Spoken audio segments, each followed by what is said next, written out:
A young man is working in an office at the start of the film when he gets a call. During the phone call, an unidentified man demands money and orders him out of the building. The young man stays in touch with the stranger after leaving the house and is asked to drive to a deserted street. As he gets there, he sees a car and a man lying on the ground. He makes a police call before approaching the vehicle. The man suddenly climbs to his feet and kills the young man with great brutality. The following day, John Luther and Martin, an officer, arrive at the crime scene and begin their investigation. Corinne, the mother of the missing young man, shows up shortly. The mother is certain that her son is someplace, and John Luther swears to find him because they have not located the body. While this is going on, a psychotic killer may be spotted lurking close and listening to the dialogue. We then learn more about the murderer, David. He kidnapped the young cleaner and used her as ransom money. He is a wealthy city businessman and serial killer. In order to play a game with John Luther, David contacts a secret spy to learn as much information as he can about him. He carefully examines John's many criminal behaviors while serving as a police officer and takes use of these particulars. John is thus sacked and taken into custody. Dozens of media attempt to interview him as they transport him to jail. Because John is a police officer, everyone in the prison immediately dislikes him. In fact, a few prisoners attack John as he takes a shower in jail. One evening, Corinne gets a call from her son, who has been taken by David. She quickly travels to the place the son tells her in order to locate him. When she gets to a white house, she makes another call to her son. She goes inside after hearing the phone ring. She answers the phone, and as she does so, more guests show up to the house. When Corinne enters a room, she discovers her son and hanging additional victims. David has purposefully invited the parents of the victims inside. As everyone has arrived, a fire breaks out, causing the house and the bodies to burn. David approaches the window from outside the home and begins to knock. Then, while still asleep, Detective Rain gets a call. She is sent to the scene and discovers the victim's entire chamber completely charred. The first victim was killed 11 years ago, and the final one was killed a year ago, according to Rain, who names the 8 victims. She therefore concludes that the killer is a skilled, wealthy individual. John receives a letter in prison that has a number on it. It turns out that David used an FM transmitter to send a recording of the young man's murder, radio/frequency. David makes fun of him by claiming that despite always being close to him, he has never paid attention to him. John turns off the radio as a security guard approaches shortly after. He receives notification from the security officer that he has a guest, so he goes to meet the young man's mother, Corinne. She accuses him of being responsible for her son's death, when he inquires about the purpose of the visit because he was unable to catch the murderer. When she gets back in the car, we see that she is with David, her son's killer. It appears that David is acting as if he wants to provide her comfort at this trying moment. Later, John makes a call to Detective Rain using the phone he found stashed in the cell. She dismisses his offer of assistance, telling him she doesn't need a murderer's help, even if he claims he wants to help with the investigation. She also threatens to order his placement in solitary prison if he makes another call. Later, Rain requests that a coworker instruct the jail guards to seize John's phone. The protagonist quickly gets in touch with McCabe, an old buddy, to help him get out of jail. It turns out that David murdered McCabe's daughter many years ago, and John now suggests that he find the murderer. Suddenly, jail guards show in and grab John's phone. The protagonist then encounters 2 prison guards and makes preparations to devise an escape route. The guards are called to break up a fight that breaks out among the prisoners outside in the evening. While everything is going on, a prisoner inside the cell is preparing to commit suicide. The 2 guards who were still inside respond to an emergency alarm by running to stop the convict. They are suddenly attacked by the prisoner, who knocks them to the ground before opening the other prisoners' cells. The prisoners go to John's cell to murder him now that they are free. He shuts the door, but a prisoner puts gasoline into it, which ignites the fire in his cell. John begins punching them after hitting them with a burning mattress. He is eventually surrounded by 6 prisoners who beat him. Thankfully, he succeeds in escaping and running away. A flash grenade is launched by the Special Forces unit as they approach quickly. The detainees are finally stopped by the authorities' use of high-pressure water spray. Then, John is taken away by the Special Forces squad. He enters a van to be driven to a different prison.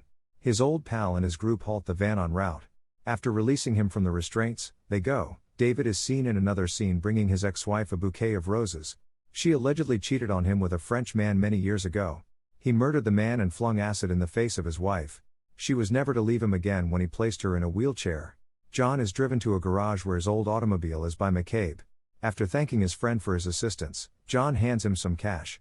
Detective Rain is informed that John has fled from custody in the meantime. She then visits Martin, a John buddy who was a former detective. He is enlisted to assist her in finding John. Martin visits the jail and looks into John's cell.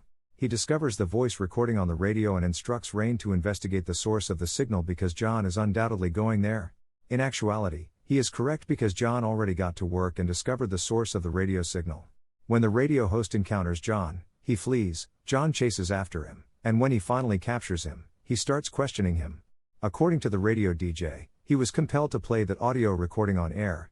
Sadly, he has never met and doesn't know David personally. David only uses text messages to communicate with him. David also doesn't use the same phone number. In excess of a day.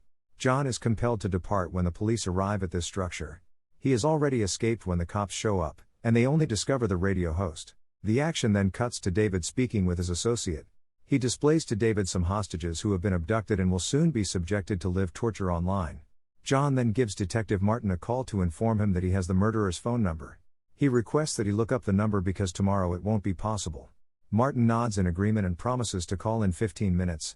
Afterwards, Martin is able to get Rain to cooperate with him in order to find David's phone number. Eventually, John learns where David is but warns him not to approach. John's location is being approached by the cops. Rain intends to take both John and David hostage. We see that there are multiple individuals using GoPros on the roofs of the structures. David answers the phone when John calls, and when he sees him, he begins to flee. David kidnaps an innocent person and pressures John to release them. As soon as people started to jump off the buildings, panic spread among the throng. Detective Rain commands John to raise his hands as the cops arrive. David flees throughout this process, and John follows after him. David runs away into a tunnel and then the subway. The two then start fighting after John chases him. David is happily saved when an officer arrives and strikes John in the head. David stops to collect his breath before stabbing the officer in the thigh and taking off. He halts to attend to the officer's critical wound. When the second member of the team shows up, the injured officer orders John to flee and apprehend David. Later, David calls a dishonest detective and requests that he look after John. The show should now begin. David instructs his assistant Arcady over the phone. John cures his wounds at an abandoned home. To discuss David and how he blackmails his victims, he calls Rain. The other officers find him and move in his direction, but John has already turned around and left. Detective Rain informs her daughter later that she will coming later this evening over the phone. David enters Rain's home covertly and takes her daughter. John sees Corinne in the interim to let her know that he is getting close to finding David. John questions Corinne and finds out that she recently met a new man who has been supporting her during this trying time. When Rain phones Rain from her daughter's phone later, telling her to take care of John if she wants to preserve her daughter, John understands that the man is in fact David. In order to save her daughter, Rain phones John and suggests that they search for David together, but in truth, she really just wants to put him out of business. When Rain and John cross paths, she yells at him to get in the trunk so she can take him to David. Nonetheless, she becomes aware of her error and unwillingly consents to collaborate. The two go to see David's ex-wife and learn where he holds his horror performances. The wife reveals that his torture chamber, the Red Bunker, is inside a Norwegian home. David receives a call from the dishonest detective informing him that Rain has gone for Norway. After realizing his ex-wife has deceived him, David instructs the dishonest detective to kill her. One evening, the dishonest detective breaks into David's home and makes plans to murder her, but is stopped by the police officers who had anticipated this attack. Without hesitation, the dishonest detective injects poison into his own body to end his life. After Rain's daughter is discovered dead, Luther and Rain are at David's home in Norway. Rain notices that the body is not her daughter when she examines it more closely. Suddenly, Rain is attacked by David's assistant, who also ties her neck. John travels by foot and enters a cellar, where David assaults him. David begins his presentation, the Red Bunker, when John awakens while being restrained to a chair. He tortures kidnapped victims here in front of his supporters on a live stream. He threatens to kill Rain's daughter unless she subjected John to torture. Rain is therefore compelled to stab John in the abdomen. He then gives John the command to use a hammer to strike Rain in the knee.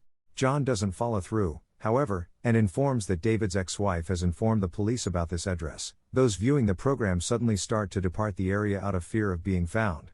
As the doors close, David tries to flee, and John chases after him. In contrast, Rain and her daughter become trapped inside and attempt to combat David's assistance. John is able to enter the automobile as David gets into it. The automobile is forced to tumble into the chilly water after a protracted struggle. In order to release the girls, John is able to obtain David's phone and open the bunker doors. The cops soon fly in by helicopter to that location. The villain drowns after becoming submerged. Fortunately, the divers save John just as he is about to drown. He needs to be apprehended as a result of his prison break.